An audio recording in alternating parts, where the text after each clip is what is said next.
waa BBC oo aad ka dhagaysataan muddadaha gaagaaban afamada magaalooyinka qaar iyo bartana internetka ee bbcsomali.com.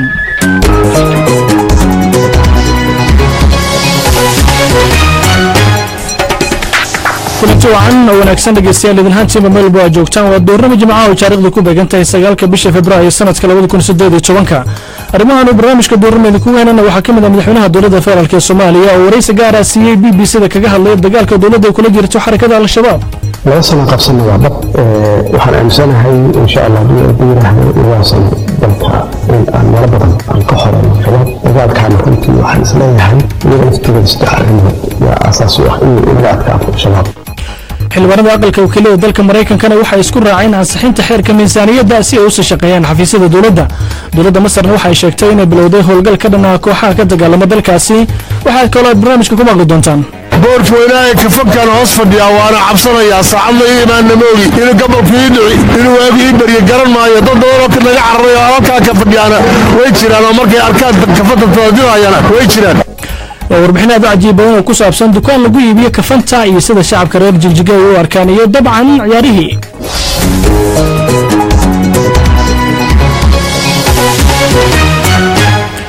waxaasi oo dhan waxa ka horeynaya warkii caalamka iyo Cabdinaasir Saxan Saxo. mahadsanid Bashiir. xildhibaanada aqalka Koongareeska Mareykanka ayaa cod aqlabiyad ah ku meel mariyay miisaaniyad 2 sano taas oo micnaheedu yahay in laga baaqsanayo in qasnadaha dawladda ay xirmaan ka hor inta aanan shaqooyinka lagu soo laabanin. madaxweyne Donald Trump ayay tahay inuu saxiixo ka hor inta aanan lagu daabicin faafinta rasmiga ah kadibna uusan dhaqan gelin. miisaaniyadda cusub ayaa waxa qarashka dawladda la kordhiyay lacag dhan 300 oo bilyan oo dollar oo lagu isticmaalayo arrimaha difaaca iyo adeegyada maxalliga ah. madaxweynaha dalka Kuuriyada Koonfureed Mr Moon ayaa la kulmay madaxweyne maamuuseedka dalka Kuuriyada Waqooyi waxyar ka hor inta aysan furmin ciyaaraha Olombikada deertan ee ka dhacaya dalkaasi. waftigan booqashada ku jooga ayaa ah kii ugu heerka sareeyay ee ka socda waqooyiga ee ebedtaga koonfurta. ciyaartooy ka kala socota labada dal ayaa iyaga oo isku dhafa ka qayb qaadan doona ciyaaraha, balse ciyaarahani ayaa jadwalkoodii ku bilaaban doona iyada oo aysan ka qayb galaynin 47 ciyaartooy oo matalaya dalka Ruushka kuwaasi oo horey looga mamnuucay ciyaaraha. maxkamadda dhexdhexaadinta isboortiga ayaa diiday rafcaan ay ka qaateen mamnuucista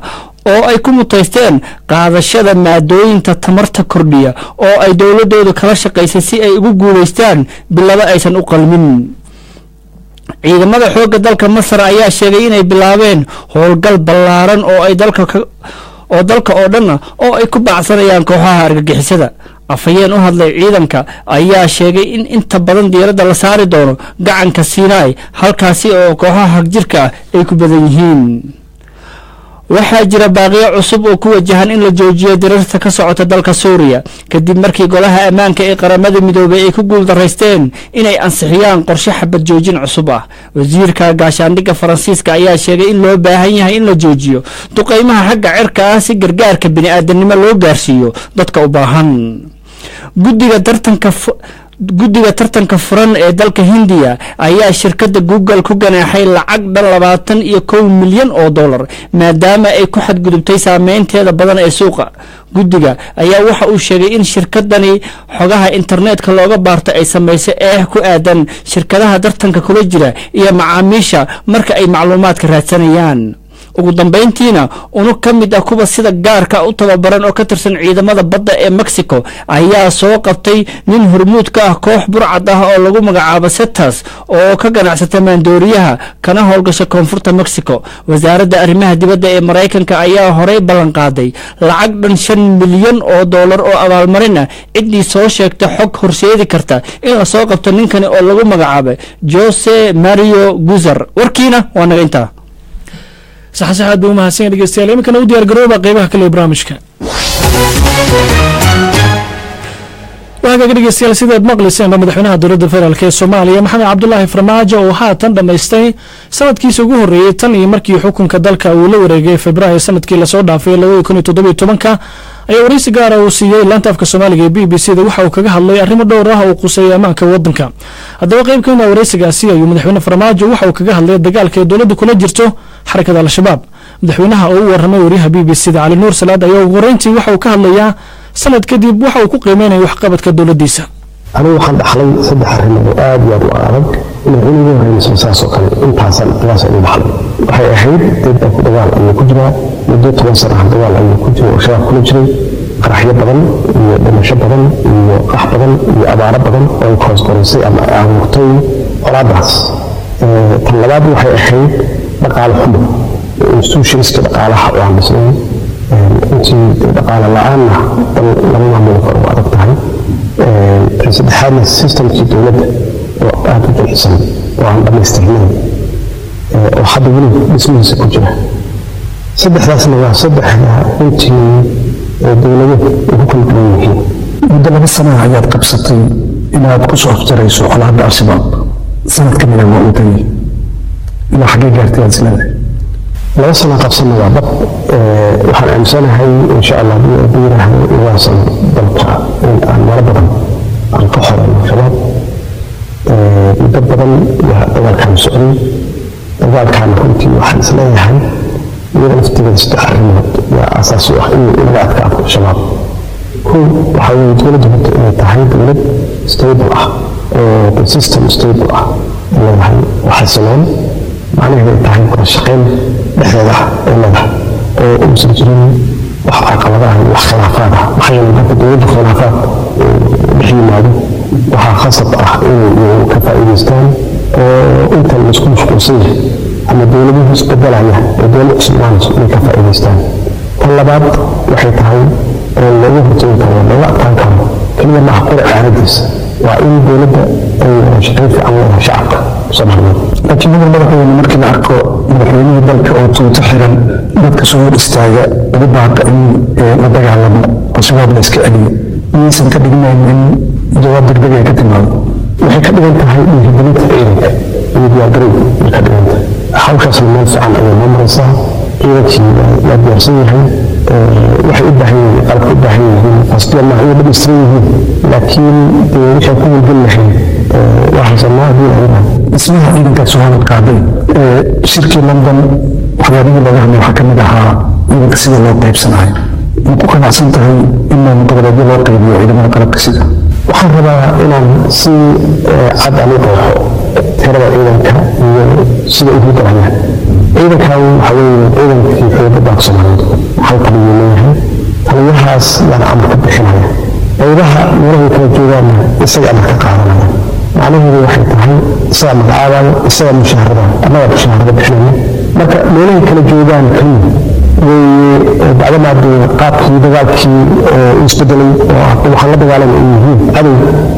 nagu dhex jira taasaa keentay inaan isu diyaarino qaabkaas aan u habayno ciidanka qaabkaas.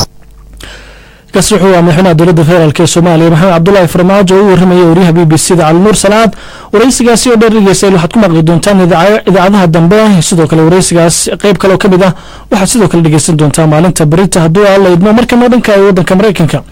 xildhibaanada Mareykanka ayaa lagu soo warramayaa in haatan ay ku raaceen ansixinta xeerka miisaaniyadda ee waddanka Mareykanka si ay u sii shaqeeyaan xafiisyada dowladda federaalka.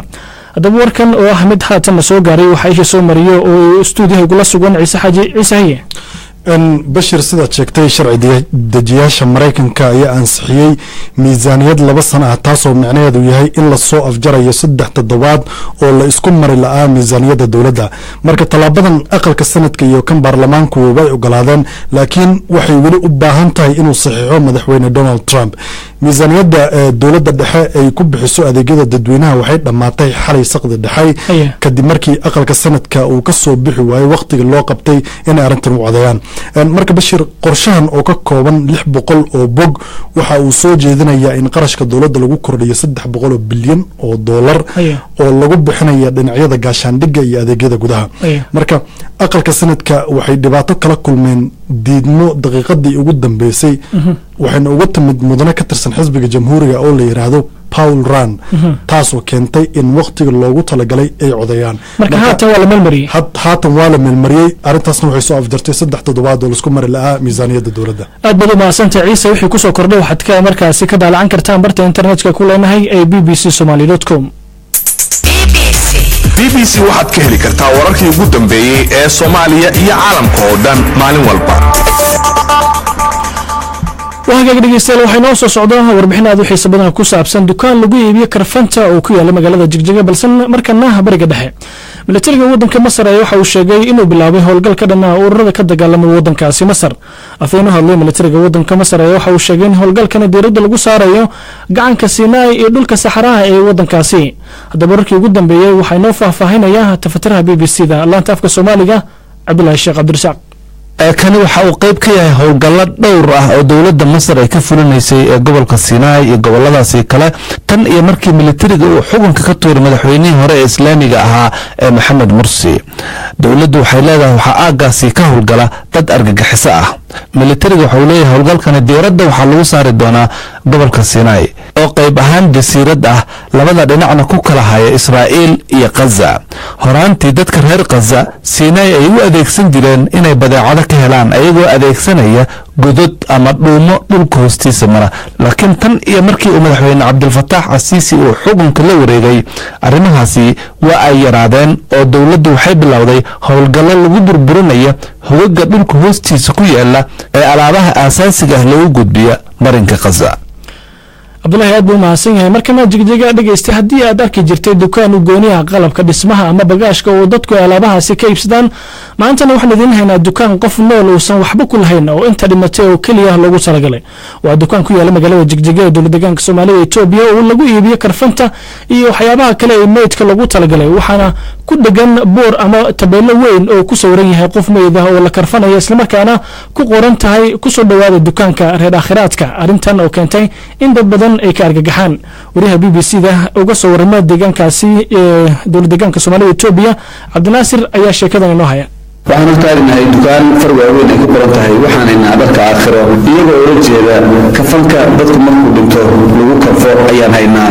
arrintan ayaa ah mid ku cusub magaalada Jigjiga haddaba intaan gelin dukaanka ayaa waxaan wareystay gabadh shaah hortiisa ku gaadata iyo weliba dadkii la fadhiyey ee rag ahaa sida ay u arkaan حسن شو محمد عقولنا بوركن ورور فدنا في اخره جوجنا ما ينارك واحد داير اخره كقرطه ما انت كور ما ينارك dadku safar maalin batigi kulin buu go'ayay sidii hore waa laga soo dhawaaday oo ninba waxa la kasbiyada dadku qaar daaraha iyo dabaqyada iyo wixii ku cararayaan qaarna waxa Soomaaliya kale ku soo dhawaanayaan awood ma dadka cabsadaan ku jirta anigu habeenii maalin ba ilaahay agtiisa u dhawo ma leeyahay dadka cabsadaan ku jira in loo imaan saacada loo imaan argagax hadda laakiin boorkii weynaa ka fanka hoos fadhida boorkii weynaa ka fanka hoos fadhiya waana cabsanaya saacada imaan namogi inuu gobolku inuu waagu bariyo garan maayo dad oo ka naga cararayo halka ka fadhiyana way jiraan markay arkaan kafada toodinayana way jiraan adigu laakiin dadka kuma jirtid anigu ma diraayo xaqiiqada aaminsanay kullu in la sii qaali waqti la gashaa boorkan daar aakhir loogu maadalay labiska aakhir buu ku soo kordhin karaa wuxuu ku soo kordhin karaa ninkii amal hayayna inuu sii kordhiyo ninkii amal hayayna uu ka cararo shaydaanku eriyadu ku soo kordhin karaa boorkan kafanka lagu iibiyo waxa hortiisa lagu gadaashaa hadaba dad badan ayaa ka cararashaa si naloo sheegay oo markay kor fiiriyaan daar aakhir inuu kafanka yahay ka taga gabadhani waa gabadha shaaha maqaaxida ku galata magacayga saddexan jawaar farxan baleeyay balka waran dad baan maqlay inuu shaaha ka cararo markay kor fiiriyaan meesha daar aakhira way jirtaa kurada yaryar oo kale iyo way ka cararaan xagan maxaa lagu gadaa markay ugu dhacaan kafanka markaan dhaho xaluu ka ashta xagga dambe ka maraan ee baxsadaan kiyaa ninada uu fadhiyo uu cabiyo meesha ma laakiin odayaal waaweyn hadda la fadhiya la yiri way ka cabsadaan way dhici kartaa oo ay ka faagtaan markay kor eeraan waxa dhaana xagga shacabka ma cabina xagaaga mid kale waxa yahay maqaaxidooda laga cabi maayo meesha kafanka weeyaan kadib ayaan dukaankii hore u galay gabadh magaceeda igu sheegtay Xariimo Maxamed ayaa dhex fadhiday dukaanka waxaan weydiiyey bal maxaad wax kale ugu dir weydeen oo waxyaabo kalena aad uga ganacsan weydeen anagu markii aakhirna kullu meesha ku yidina dad baa nagu yiri hidiya dhaqanka ku daro kuma kullay anigu kuma dari kara baan aakhiri adduun isma garab gelin kara baan boor kuma wada qori karo marka waxaan loogu soo hagaagaya markii aakhiro labiskii aakhiro ee inagu ramaa kaan baan anagu ugu talagalay in meesha ku yidino dad waxay leeyihiin gabadhan cawlada ka meeshan ku qoratay kafanka ee nafta goor walba xusuusin u baahan tahay aakhiro la xusuusiyo وهاجاga warbixin aad u cajiib badan markana waa barnaamijkii waayaha nolosha شعبنا وحرمنا انت kulanti wanaagsan dhegeystayaal waxaan ahay cabdilaahi jaamac kusoo dhawaada barnaamijkii waayaha nolosha iyo toddobaadka qodobka aanu idiin haynaana waa daryeelka ay u baahan yihiin carruurta darbijiifka ah yaase mas-uuliyadeeda arrintaasi leh inkastoo aanu jirin dhegaystayaal tirarkoob rasmi ah oo laysku hadlayn karo oo tilmaamaya qiyaasta carruurta darbijiifka ah ee ku nool gudaha magaalooyinka soomaalida haddana waxaa shakila aan ah in tiro aan yarayn oo carruurihii ay ku dhex dayacan yihiin gudaha magaalooyinka waaweyn ee soomaalida carruurta darbijiifka loo yaqaano oo da'dooda lagu qiyaaso inta u dhexaysa 10 ilaa 20 jir ayaa duruufaha keena inay darbijiif noqdaan lagu kala aragti duwan yahay qodobkan ayaanu barnaamijkeenna waayaha nolosha ee toddobaadkani ku saabsan yahay waxaa nagala qaybgelaya marti kala joogta magaalooyinka gaalkacyo iyo hargeysa aan ku horeeyo martida magaalada hargeysa waxaana nala jooga mustafa maxamed guuleed oo ah arday wax ka barta jaamacadda hargeysa arrimaha carruurta darbijiifka ahna u dhuundaloola iyo dr filson xuseen khaliif oo ah agaasimaha waaxda arrimaha bulshada ee wasaaradda shaqogelinta iyo arrimaha bulshada ee jamhuuriyadda iskeed ugu dhawaaqday madax bannaanida ee somalilan oo iyaduna halkan nagula sugan ugu horrayna mustafa ayaanu weydiinay daryeel caynkee ah ayay u baahan yihiin carruurta darbijiifka ahi gaar ahaan kuwa ku nool somalilan haddii aynu isweydiino daryeelkooda ay u baahan yihiin waa daryeelka shakhsi kastoo ibni aadam oo insaanu ilahay adduunkan ku abuuray uu u baahan yahay ay ka mid tahay daryeel caafimaad ay ka mid tahay daryeel waxbarashadiisa ay ka mid tahay korriinkiisii ay ka mid tahay hawatuskii nolosha oo dhan waxaasoo dhan buu u baahan yahay mustafa waxaa la isweydiinayaa duruufaha ilmo yar ka dhigi kara inuu darbijiif noqdo maxay yihiin waxaa kow ka ah ilmuhu inuu waayo labadiisa waalid mid ka mid ah ama labadiiba uu waayo cid kale oo kafaalo qaada aanay jirin way dhacdaa in badan waan arkay carruur fara badan oo la kulmay oo yidhi hooyadii baa dhimatay aabbahay gabadh kale iska guursaday sidii buu igu ilaaway halkaasuu darbijiif ku noqday waxyaalaha kale ka mid a oo inagu badanba carruurtan ku dhasha sida aan sharciga ahayn oo iyaguna meelaha iskaga bayhoofo taasina waa mid ka mid a waxaa kaloo ka mid a iyaduna qoysaska kala taga ee isfura waxaa inta badan iyaduna dhacda in carruurta dhexdooda ku burburaan oy hooyadiina odaygii ku hadlayso odaygina islaantii ku hadlayo kabacdi halkay carruurtii markaa ku noqdaan carruur gurigii ka baxday xabagii iyo waxyaalaha bartay darbijiif saa ku noqda mustafa haddii ay waayeen waalid haddii ay waayeen ciddii ehel ahayd ee qaban lahayd daryeelkooda ay saaranta waxaa looga baahan yahay inay daryeesho carruurtaasi cidda dalka ka mas-uulka ah ummadan ciddii loo dheeriyey bari ilaa galbeed kuwa koowaadee looga baahan yahayba inay daryeelaan waa kuwa darbijiifta ee in haysan hooyi aabba kafaalo qaada madaxweynaha hooyi aabba iyo cidda isagoo shaqada u dirsaday ayaa looga baahan yahay inuu dhisaan kaamam lagu daryeelo meelo wax lagu baro meelo caafimaadkooda laga warhayo meelo koobkooban baynu maqalnaay oo carruurta darbijiifka ah daryeelkooda in ka mida lagu ururiyey maslada ku filan tahay mise waxa loo baahan yahay in la ballaariyo mashruucaasi oo magaalooyinka o dhan la gaarsiiyo run ahaantii dadaal la sameeyey waa lagu sameeyey goobaha qaar in carruur darbijiifa laiskugu ururiyey waxaan odan karan waa tallaabo hadda la qaaday oo imiga uun dee la bilaabay laakiin weli wax ku filnaanshaha xataa uma dhowa oo carruur fara badan baad arkaysaa markasta ood magaalooyinka dhex marto iska bayhoofasa xabagtii waxyaalihii xumaayo dhan ku wada jira cid daryeeshan aan haysan markaa kaamamkaasi weli kuma filna inta iminka jirta filsanay waad la socotaayo waxaa la aasaasay dugsiga daryeelka carruurta darbijiifka ah ee magaalada hargeysa xaafadda maxamed mugo ku yaala guud ahaan si kooban haddaad noogu sheegto dugsigaasi sababihii lagu aasaasiyay carruurta iminka ku jirta wasaaraddu waxay gacanta ku haysaa xarun lagu xanaaneeyo carruurta aan lahayn daryeel waalidnimo ee dibadaha jiifa waxaa loo sameeyey iskuul meesha ugu dhex yaala oo huy u ah waxaa la siiyey waxay ku seexan lahaayeen dawadoodii wax badan ayaa loo qabtay carruurtaasi iminkana waxay ku jiraan xarunta carruurta markay gaaraan standard 5 waxay uga gudbaan iskuullada kale ayaa la geeyaa iminka carruurta meesha way la qabsadeen xarunta iyaga ayaa iska imaada iyaga ayaa dibadda iskaga baxa waxna way bartaan tirada intee lagu jirta halkaa dugsigaas meesha waxaa loogu talagalay marka hore 120 carruur inta budgetkooda ugu jiraan waa 120 carruur ah miisaaniyada dawladda loogu daray inkastoo rajaynayno madaxweynaheena cusub mudane muuse biixi cabdi inuu u kordhiyo carruurtaasi maadaama aan ku filnayn qolalku carruurtii magaalada ama Soomaaliland oo dhan maaha 120 carruur ee aanu imiga anagu gacanta ku hayno kuwii ka ballaaran yihiin inta waxa ku jira 82 carruur ah tirada hablaha ku jira waa 12 mid kalena waa wiilal darbijiifka hargeysa ku nool markaas si guud loo eego intay leeyihiin meel inta ka badnayn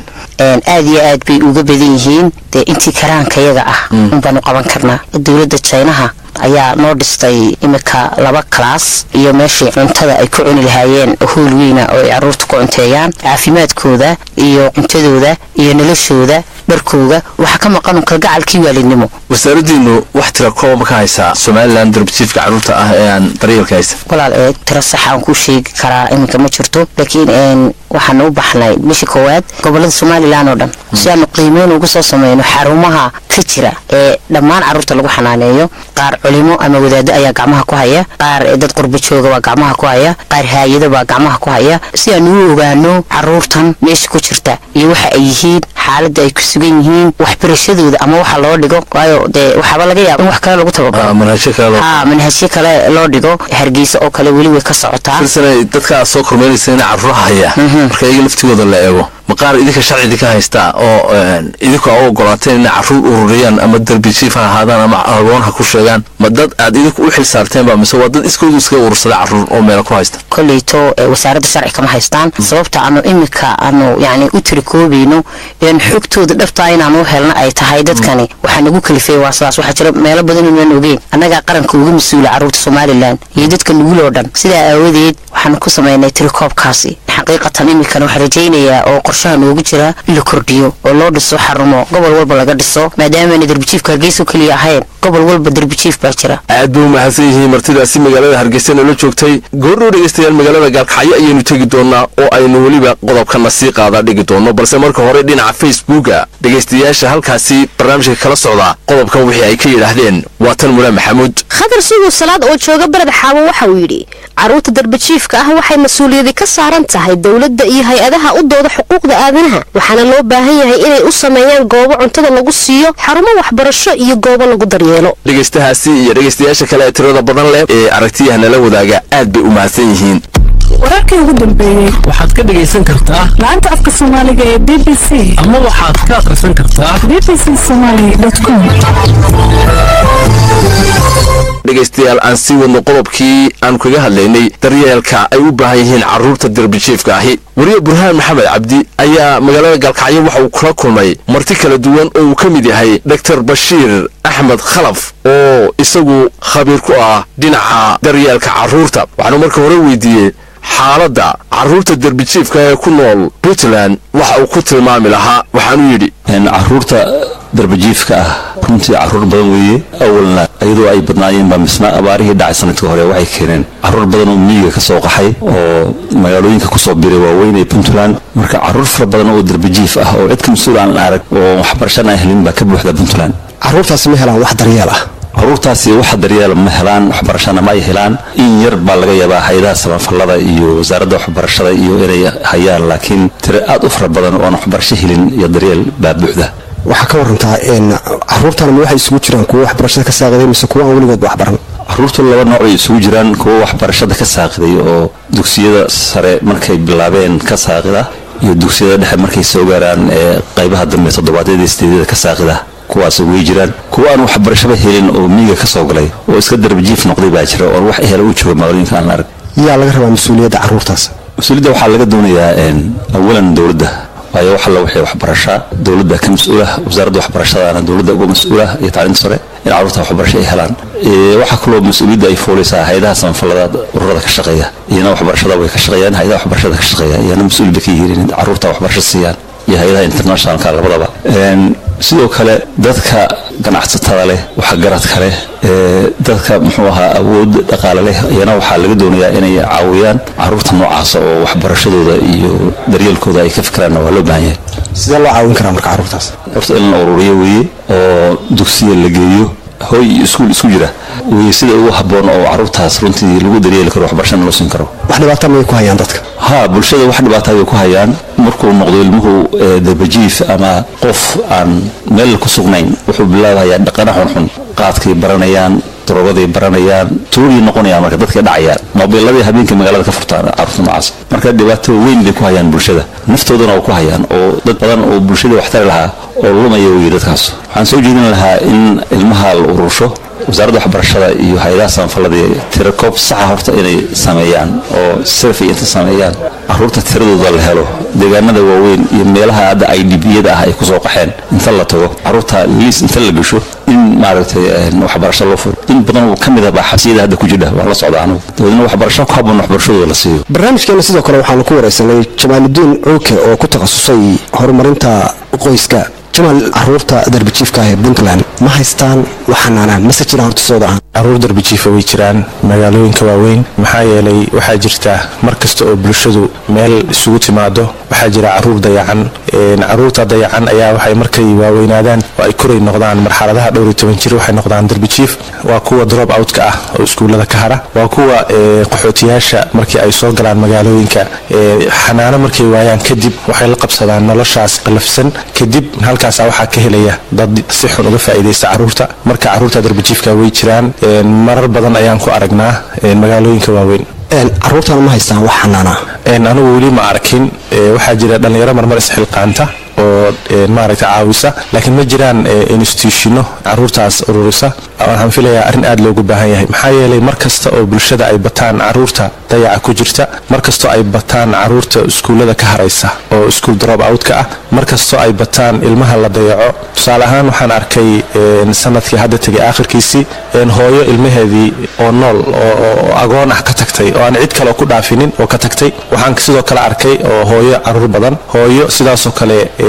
odageedii inta la xiray markii odageedii la xiray ayaa caruurtii bilo haysatay kadibna waxay siisa weyday ka carartay iyadana marka caruurta noocaasa waxay isaga dhex noolyihiin xero qaxooti dadkaas iska baryaan aakhirka marka waxay isu diyaarinayaan noqonayaan darbijiif maxaa yeelay ma haystaan xanaano ma haystaan qof ay kusoo hirtaan waxbarasho iska badaa iyo nolol kale haddaa araggooda aragto aad ka naxayso marka dadka noocaasa waxay ka imaanayaan qaxootiyaasha waxay ka imaanayaan baadiyaha dadkii xooluhu dhaafeen oo kale dadka noocaasa mashaakil badan baa haysta marka inay isbedel caruurtaas haddii ay helaan ay reerka isbedelaya ma dareensana wacyi ahaan uma dhisna marka caruurtaas runtii aad bay dhibaatooyin badan u qabaan yaa iskale mas-uuliyadda caruurtaas inay xanaanayaan wax u qabtaan mas-uuliyaddaas waxaa iskale qof kasta oo ummadda mas-uuliyad u haya mas-uuliyad baa ka saaran anigu waxaan qabaa qof kasta oo muslim ah maxaa yeelay ummadda islaamka ah wixii dhibaato ku ah in la wada istaago ayaa muhiim ah waxaa la rabaa in waalidka ilmaha dayacay kafaa bilmari ithman an yudayaca man yacul qofka waxaa dembi ugu filan inuu dayaco qofka uu maaragtay caawinayo oo maaragtay mas-uulka uu ka yahay oo waalidka uu yahay xadiid waaye marka qofkii inuu ilmihiisii dayaco waa arrin aad iyo aad khatar u ah aad bay u mahadsan yihiin martidaasi magaalada gaalkacyo joogtay ee qaybtan kaga hadlaysay daryeelka ay u baahan yihiin caruurta darbijiifka ah ee ku nool Puntland barnaamijkan waxaa soo diyaariyey BBC Media Action goordhow dhegeystayaal maasadii isla xisaabta ka dhiirigelinaysay ayaynu wada dhegaysan doonaa balse marka hore facebooka iyo dhegaystayaasha qodobkan wixii ay ka yidhaahdeen mar kale muna maxamuud haynoo eegto cabdilaahi axmed oo jooga magaalada muqdisho isna qodobkan aragtidiisa ka soo dhiibtay waxa uu yidhi waxaa mas-uulka ah ciyaalka darbijiifka ah mas-uuliyiinta dowladda madaxweyne ilaa ka hooseeya waayo markaay ololaha doorashada ku jiraan waxa uu mid kastaba sheegaa in shaqada ugu horraysa ee uu qabanaya ay tahay daryeelka maatada ku dayacan dalka gudihiisa aad bay dhegaystayaashaasi u mahadsan yihiin goordhow dhegaystayaal qodobkii aad doodiisa nagala qaybgeli lahaydeen ee baraha bulshada aynu ku wadaagi lahayn ayaan idin hayaa balse marka hore maasadii isla xisaabta ka dhiirigelinaysay waa tan maasada xalaal miirad iyo abwaan cabdinaasir oo jooga magaalada berbera allaa laga xishoodaa xalaashaa la qootaa xoolaha dadweynaha xad baa laga samaystaa xaqaaga iyo gowska xabag laysu mariya xurmadaada buuxdee